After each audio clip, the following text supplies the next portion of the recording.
একটা অফিসে চাকরি করতাম। একদিন বন্ধুরা মিলে আড্ডা দিচ্ছি, ইলিশ মাছ নিয়ে গল্প হচ্ছে। তখন আমাকে প্রশ্ন করেছে, আপনার কোন কোন ইলিশ ভালো লাগে, পদ্মার ইলিশ না গঙ্গার ইলিশ? আমি বলেছিলাম, সে আমার জীবনের প্রথম প্রেম। সবাই হো হো করে হেসে উঠেছিল। তাই আজকের কবিতা আহারে।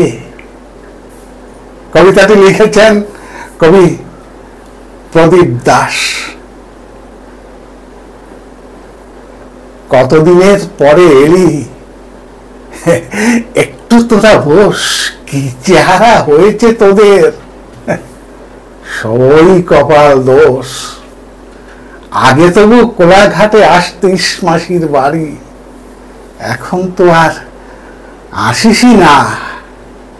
কার সাথে বল আরি, অনেক দিন হয়ে গেল, ফারাক্কাতেও যাস না। তবে কি আর কাজের চাপে মোটেও সময় পাস না? হ্যাঁ, গঙ্গা মাকে ভুলেই গেছিস কেন? কিছু হয়েছে? মানছি তোদের বংশে সবার পদ্মাতে টান রয়েছে। হাত পা ধুয়ে বসতো সবাই, দেখি তোদের মুখ শুকিয়ে গেছিস। আগে তোদের চওড়া ছিল বুক। ছেলেপুলের মুখ দেখতে এসেছিস তো জানি, মা হওয়া কি মুখের কথা, মন থেকে তা মানি। চেহারা খুব ভেঙে গেছে, নেই সে নধর বুক।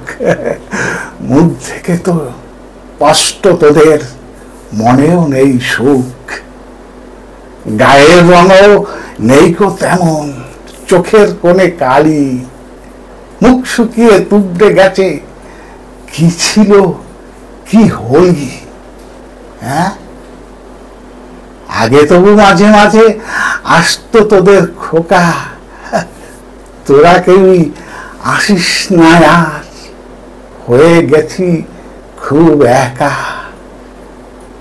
বরণ করতে হবে তোদের, বরণ করতে হবে তোদের, পান সুপারি আনি। অনেকটা পথ এসে তোরা হাঁপিয়ে গেছিস জানি।